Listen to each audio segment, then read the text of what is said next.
What is going on, everybody? Welcome back to another review for a game called Atone, Heart of the Elder Tree. This was a fun game developed by Wild Boy Studios and published by Untold Tales. Now, if Untold Tales sounds familiar to you, it's because I also reviewed another game that was published by Untold Tales called Golf Club Wasteland that was developed by Demagogue Studio. So check out that review when you get a chance to do so. So like I always do with my reviews, I get into a little bit of a description, some story elements, some gameplay, some positives, negatives, and then finish up with my final thoughts. So let's get right into this. It says, Atone, Heart of the Elder Tree is a story-driven puzzle game inspired by Norse mythology and set in a 2D world comprised entirely of hand-drawn art.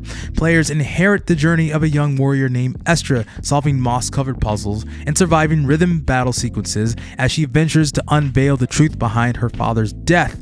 The story is the gods have abandoned Midgard. Once a preposterous land teeming with mythical beasts and beings, it now rots from the inside, tainted by unknown forces. Odin's chosen guardians of the realm are gone. In their absence, the sacred elder tree they swore to protect is exposed to abuse and manipulation. Now the only remnants of hope reside in Estra, the daughter of mankind's last great leader. 12 years ago, escaping the vicious ambush that claimed the life of her father, Estra is troubled by heady dreams of events both past and present, visions that settle like cold stones in her stomach.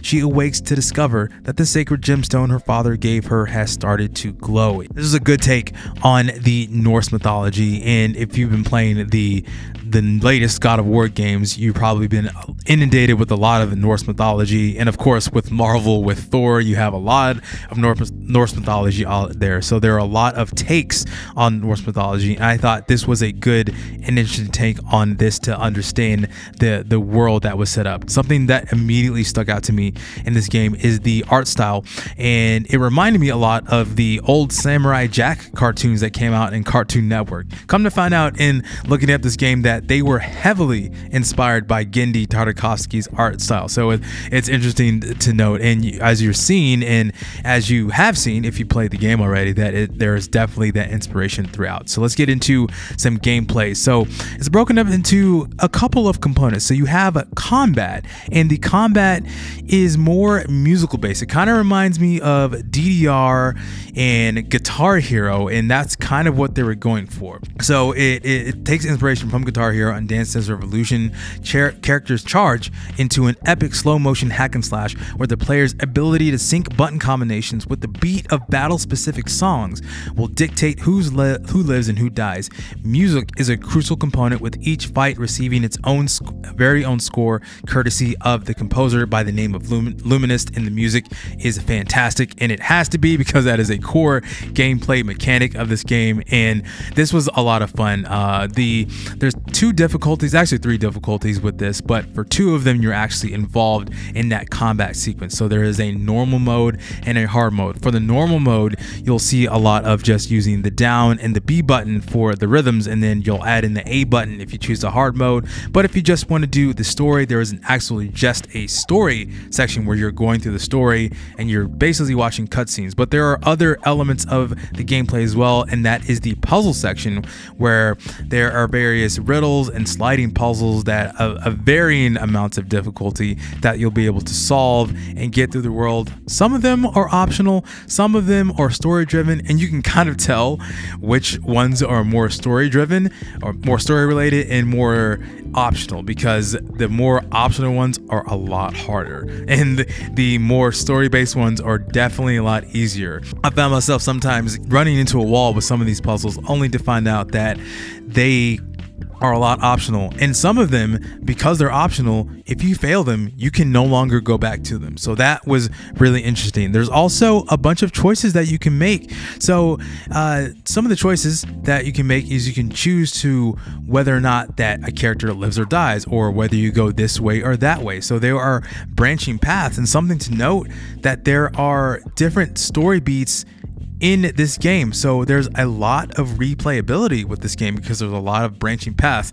I was very shocked when I got to the end of this game and it was a map that pulled up of all the story elements that I missed, and it showed me one path that I was on, and there were so many other paths that I could have taken based on the choices I make. So definitely well worth going back to because there are a number of different choices to make. So that was really, really interesting. But aside from the puzzles and the combat, you're basically just walking around talking to characters, and you do get items, and items that you use are used in the combat, like ability to use items to heal yourself during the combat, because if you miss a certain amount of things, you will get hurt, you will lose life, and you will die, and you will have to restart the level. But you can use things like bread to increase your health. And you can also pick up other items like apples to increase the amount of hearts that you get on the screen. You can also get varying amounts of money to buy certain items. But honestly, these items were almost kind of useless. There's also some stats that you get that kind of build up your resilience and your ability to get through certain puzzles, because you can also ask for hints, which will reduce some of the stats that you get, basically extra clues that the puzzles will give you. But essentially all of these boosts that you get throughout the game don't really matter in full context. Maybe I'd have to replay it to understand what all of them really meant, but I think on my first playthrough I didn't really understand what all of these extra stats meant, and I felt like I could just play the game without even having to worry about all of this. But aside from that, you're talking to characters, you're reading books, you're learning more about the lore of Norse mythology. And again, like I said, if you know a lot about Norse mythology because of Marvel and all of the God of War games, you kind of have a good understanding. But I really appreciated their take on the Norse mythology, and I'm not a scholar by any means, but I think some of it seems pretty accurate to what has been recorded throughout history in terms of Norse mythology. But I thought this was really interesting, and how they did it, and how there's a lot of anger and angst between the main characters and the gods that you interact with, because it's a fairly small cast, but you'll see some notable gods throughout Norse mythology, to put it lightly, without going into too many spoilers. So let's get into some of the things that I liked.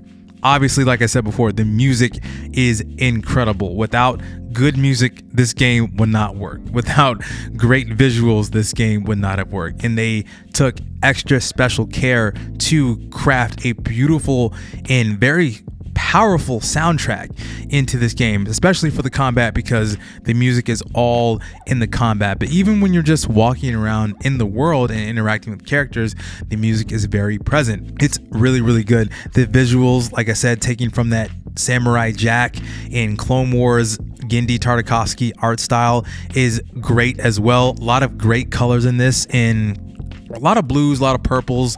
And as you're going up into various parts of Midgard, which is where you spend most of your time, going up to the mountains of Jotunheim, you see all the snow, and it looks great. The character designs they're very long and lanky, so to speak, and they kind of reflect the verticality of a lot of the art style. Everything is very, very thin and long.